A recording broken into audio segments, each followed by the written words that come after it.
It's a rainy day here. Kind of a perfect day to settle in with some good music and conversation. Welcome back to Third Eye Music TV. This is Radio Chronicles, Episode 5. And today feels like the perfect day to kind of tune into the legacy of a band that's as much a cultural phenomenon as a musical group, the Grateful Dead. It's interesting you say that because the Grateful Dead weren't just making music. They were cultivating an entire counterculture. They were a band that truly defied definition. Exactly. It makes you wonder, how did it all begin? I was reading about Jerry Garcia, the band's frontman, and I came across this quote. He once said, "You can call me boss, just don't ask me to make any decisions." Isn't that fascinating? It almost seems counterintuitive, right? You'd expect the frontman to be the driving force, the decision maker. That's where the Grateful Dead really stand apart. Instead of a single star leading the charge, they operated more like a collective, a group of individuals united by their deep devotion to musical exploration. Collaboration was key for them, and that's something we see reflected throughout their history. It's like they were on this shared journey of discovery, always pushing the boundaries of music together. Precisely. And to understand this aversion to traditional leadership, I think it's helpful to look back at Garcia's early life. Think back to 1961.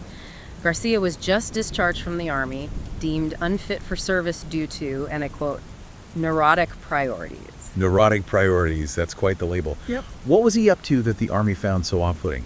Well, after his discharge, Garcia gravitated towards East Palo Alto, a predominantly black community at the time.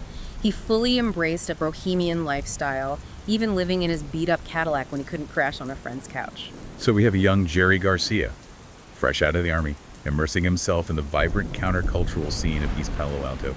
Seems like the perfect breeding ground for a nonconformist. Absolutely. And the people he connected with were just as colorful. There was Joe Novakovich, who sported a hangman's noose as a necktie and was missing several fingers. Then there was Paige Browning, an ex-Marine who walked around with a bullwhip and a pair of fast-draw handguns. Wow. A noose and a bullwhip. That's a powerful image. And definitely not your average social circle. Exactly. These encounters, these relationships forged outside of societal norms, played a huge role in shaping Garcia's worldview. It's no surprise that he later shied away from traditional leadership roles. He had experienced the power of collaboration and developed a disdain for rigid hierarchies. So those early years in East Palo Alto planted the seeds for the Grateful Dead's collaborative spirit and their rejection of the typical rock band hierarchy. You could say that it was a rejection of authority, mirroring the broader anti-authoritarian sentiments that were brewing in the 60s counterculture. That's a great point. It wasn't just about music, it was about a whole way of life. Exactly. And this brings us to the formation of the band itself. While Garcia's musical partnership with Robert Hunter was brief, their creative connection was crucial. Right, Robert Hunter, the man behind so many of the Dead's iconic lyrics. But if their initial musical partnership was short-lived, what kept them connected? Despite their different career paths, their friendship and shared artistic vision remained strong. Hunter would go on to become the Grateful Dead's primary lyricist, penning some of their most enduring songs.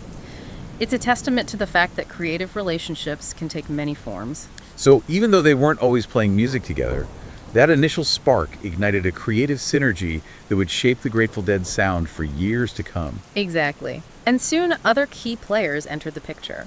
Individuals who would further contribute to the band's unique blend of personalities and musical styles.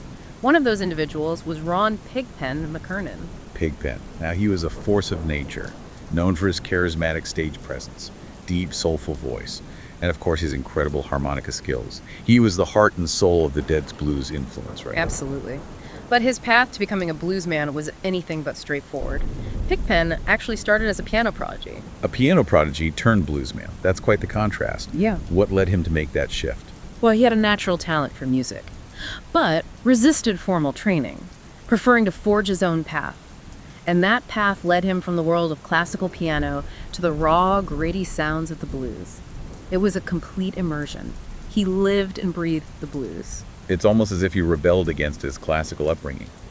To embrace a genre that was considered more rebellious and raw, it's a fascinating parallel to Garcia's rejection of traditional leadership. You've hit the nail on the head.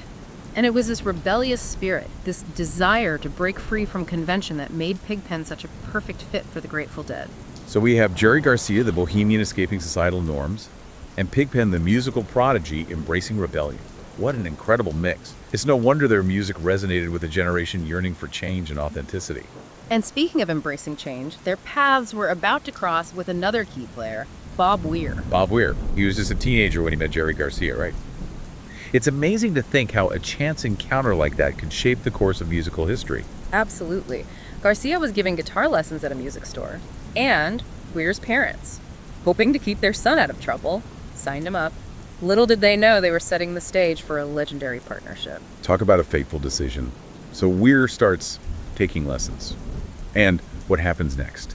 How does he fit into this eclectic mix of personalities and musical styles? Weir was initially drawn to folk music, but his musical horizons expanded rapidly under Garcia's influence. He picked up the banjo and even explored jug band music. Good band music. Yeah. That's certainly not your typical rock and roll influence. Right. It speaks to the diverse tapestry of influences that would come to define the Grateful Dead sound.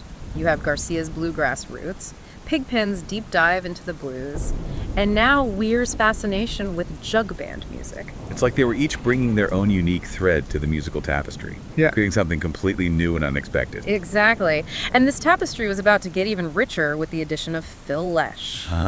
Phil Lesh, the avant-garde composer. He was a classically trained musician, wasn't he? What drew him to a band like the Grateful Dead? It was the energy, the raw power of their music that captivated him. Legend has it that he first heard them play in a pizza parlor and was so moved by Pigpen's harmonica playing that he couldn't help but dance. He was so into it that the management asked him to stop. That's an incredible image. It sounds like the Dead's music had a way of breaking down barriers and inspiring pure, unadulterated joy. And it was that moment in the pizza parlor that led to Lesh joining the band. Yes, Garcia saw something special in Lesh, something that transcended their musical differences. He knew he'd found his bassist. And that, my friend, is how the core of the Grateful Dead came together. A truly remarkable convergence of personalities, each with their own unique story and style, brought together by a shared passion for pushing the boundaries of music. It's no wonder they created something so unique and enduring. You said it. But their journey was just beginning. These four individuals, brought together by fate and a shared love of music, were about to embark on an adventure that would forever change the landscape of rock and roll. And we're just getting started. Stay tuned as we continue to explore the evolution of this iconic band, from their humble beginnings to their legendary status.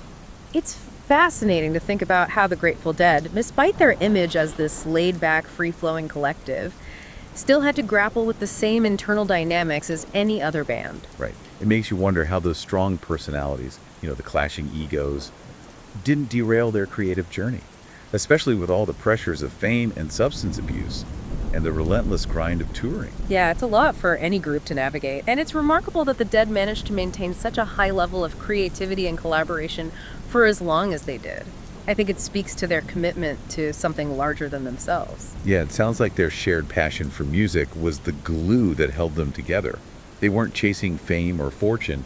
They were driven by a pure love of creating something special. Precisely. They were all incredibly talented musicians, each dedicated to pushing the boundaries of their craft. And that mutual respect, that shared commitment to artistic exploration, helped them weather the inevitable storms that arise in any long-term collaboration. Yeah, it reminds me of how they defied traditional leadership structures. They were all leaders in their own right, bringing unique skills and perspectives to the table. It wasn't always smooth sailing, but they made it work. That's a great point. Their non-hierarchical approach, so rare in the music industry, was a reflection of the broader countercultural movement they were part of. It challenged the very idea of what a band could be. Right, and it resulted in a body of work that is both vast and incredibly diverse. Their musical evolution is truly remarkable. Their catalog is a testament to their restless creative spirit. They were constantly evolving their sound, incorporating elements of rock, blues, country, jazz, folk, even classical music. They were like musical chameleons, adapting and transforming with each new album and performance. And yet, despite this eclecticism, there's always that unmistakable Grateful Dead sound. What is it about their music that makes it so instantly recognizable? I think it's that magical blend of extended jams, unpredictable improvisation, and of course, Jerry Garcia's signature guitar solos. They created a sonic world that was both familiar and unpredictable, a place where musical boundaries dissolved and anything felt possible. And that world, that sense of boundless possibility, resonated deeply with their fans. The Deadheads. The Deadheads were more than just fans. They were a community, a tribe united by a shared love of the music, and a set of values that embraced peace, love, and communal living. They created a culture that extended far beyond the music itself. I've always been fascinated by the Deadhead phenomenon.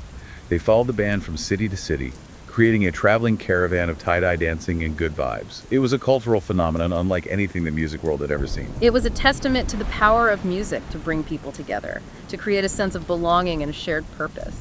The Deadheads were a living, breathing embodiment of the values the Grateful Dead represented. And their loyalty was unwavering. They were there for the music, of course, but also for the sense of community, the shared experience of something truly special. Exactly.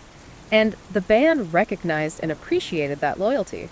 They often interacted with their fans, breaking down the barriers that typically existed between artists and audiences. Right, it created a reciprocal relationship, a feedback loop of energy and appreciation that fueled both the band and their devoted followers. You're absolutely right. It wasn't just a one-way street. The Deadheads were a constant source of support and inspiration for the band, a reminder of the profound impact their music was having on people's lives. But even with such a strong sense of community, it's important to acknowledge that the Deadheads weren't always viewed favorably by the mainstream. Unfortunately, that's true. Media portrayals often focused on the drug use and the more unconventional aspects of Deadhead culture, perpetuating negative stereotypes of lazy hippies or societal dropouts. Yeah, it seems like they were often misunderstood, judged for their outward appearance rather than the substance of their community. Yes, it was a superficial and often inaccurate portrayal. The Deadhead community was incredibly diverse, encompassing people from all walks of life, doctors, lawyers, teachers, artists, all drawn together by a shared passion for the music and a belief in the power of community. Right, it was a testament to the power of the music to transcend social boundaries, to bring together people from all walks of life in a celebration of shared values. And within that community, there was genuine support and camaraderie. They looked out for each other, sharing resources, offering help when needed. It was a microcosm of a more ideal society, a glimpse into a world where people could come together and create something beautiful and meaningful. And that spirit of community extended beyond the Deadheads themselves. The Grateful Dead as a band were deeply committed to social causes. Right, they used their platform to advocate for environmental protection, social justice, and the arts. They weren't afraid to use their influence to make a difference in the world. They put their money where their mouth was, actively engaging in philanthropy and supporting organizations that aligned with their values. It was a natural extension of their own beliefs and the community they had fostered. So they were more than just a band. They were a cultural force, a movement that inspired positive change and had a lasting impact on the world. Their legacy extends far beyond the music. They challenged the status quo, promoted peace and understanding, and inspired generations of musicians and artists to create their own communities around shared passions. They were pioneers in the world of live music, transforming concerts into immersive experiences, pushing the boundaries of sound and lighting to create something truly unforgettable. And their mastery of improvisation was unparalleled.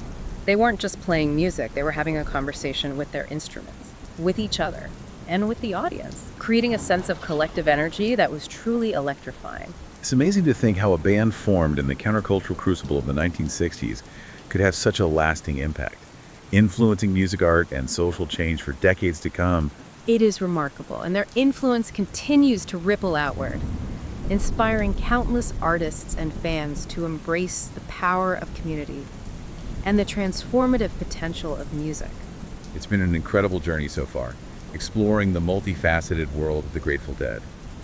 But we've only just begun to delve into the depths of their musical brilliance. We've covered a lot of ground, but there's still so much more to explore. When we return, we'll dive into specific albums, songs, and performances, uncovering the sonic treasures that lie at the heart of the Grateful Dead's enduring legacy. We've talked a lot about the cultural impact of the Grateful Dead, their unique approach to music, and the incredible community they fostered. But now I want to delve into the music itself. I agree. To truly appreciate the Grateful Dead, you have to immerse yourself in their vast and diverse catalog. Exactly. Where do we even begin? There are so many iconic albums and performances to choose from. Well, I think it's essential to talk about American Beauty. Released in 1970, it's often considered one of their most beloved and influential albums. Oh, absolutely. American Beauty. It's full of classics like Truckin' Sugar Magnolia Ripple. It's pure songwriting genius. Yeah, it marked a fascinating shift in their sound. You hear this move towards a more melodic, folk-influenced style, while still retaining that signature Grateful Dead improvisational energy. Right. It's an album that you can put on repeat and discover something new every time. It's like each listen reveals another layer of depth and beauty. And lyrically, American Beauty is so rich. It captures this blend of wistful nostalgia, joyful exuberance, and a deep connection to the American landscape. It speaks to something universal, something that resonates across generations. It's interesting you mentioned the lyrical themes, because Working Man's Dead, also released in 1970, seems to explore similar territory, Right. but with a more country-tinged sound. Working Man's Dead is another masterpiece. It really highlights their versatility, their ability to blend genres seamlessly without losing their unique identity. It's an album filled with stories about everyday life, the joys and struggles of ordinary people. You can hear themes of work, love, loss. And this longing for a sense of belonging, it feels very grounded, very human. And yet there's also a transcendent quality to the music, something that lifts you above the everyday. It's an album that speaks to both the heart and the soul. You know, it's fascinating to discuss their studio albums. But to truly understand the Grateful Dead, you have to experience them live. Absolutely. Their studio recordings capture their brilliance, but it's on stage where they truly come alive. The energy, the improvisation, the connection with the audience, it's something that can't be replicated. Their concerts were legendary.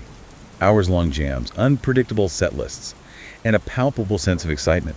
Each show was a unique experience, a journey into the unknown. Exactly. Each performance was a collaboration between the band and the audience, a collective creation fueled by energy and a shared love of music. So for someone wanting to experience the magic of a Grateful Dead show, where would you recommend they start? Are there any particular performances that you think best capture their live brilliance? Oh, there are so many. But one that stands out is the May 8, 1977 show at Cornell University. Cornell 77. It's considered a holy grail for Deadheads, isn't it? I've heard countless stories about that legendary performance. It was a truly magical night. The energy was electric, the improvisation was off the charts, and the whole performance had this incredible flow, as if the music was channeling through them from some higher source. And luckily for us, the recording quality is excellent, so you can really hear the nuances of their playing, the intricate interplay between the musicians. It's a perfect example of the Grateful Dead at their peak. You hear their improvisational prowess, their musical depth, and their ability to create a sonic experience that transcends time and space. You know, I've heard people say that attending a Grateful Dead show is a life-changing experience. Listening to Cornell 77, I can certainly understand why. They had a way of transporting their audience to another dimension, a realm where the everyday worries melted away. And all that mattered was the music, the community, and the shared experience of being present in the moment. Cornell 77 is definitely going on my listening list. Are there any other performances you'd recommend? If you're looking for something from their later years, the March 29, 1990 show at Nassau Coliseum is exceptional. Oh yeah, I've heard good things about that one. It features Bruce Hornsby on keyboards. His style added a new dimension to their sound, and you can really hear the band feeding off his energy. Hornsby was a fantastic addition. He brought a certain playfulness, a lightness of touch that complemented the Dead's improvisational style perfectly. And the Nassau 90 show highlights their constant evolution, their ability to incorporate new influences and sounds without sacrificing the core elements that made them so unique. So we've explored their studio brilliance, their legendary live performances, their impact on counterculture, and their enduring legacy. What is it about the Grateful Dead that continues to resonate with people decades later? Why do you think they've had such a lasting impact? I think it goes back to their unwavering commitment to their values, community creativity, and a deep respect for the music and their fans. They weren't just a band. They were a movement, a cultural force that challenged the status quo and offered an alternative vision of what the world could be. They embraced inclusivity, acceptance, and the pursuit of joy, creating a space where people felt free to be themselves, to connect with others, and to experience the transcendent power of music. And that vision, that sense of possibility, continues to inspire people today. Their music has become a soundtrack for life, a source of comfort, inspiration, and connection for countless people around the world. It's a testament to the power of art to transcend boundaries and create lasting change. It's been a truly incredible journey exploring the worlds of the Grateful Dead. Thank you for sharing your insights and your passion for their music. It's been my pleasure. The Grateful Dead created something truly special. Something that continues to touch hearts and minds long after the final notes have faded away. And for you listening, I encourage you to dive into their vast musical catalog and experience the magic for yourself. You won't regret.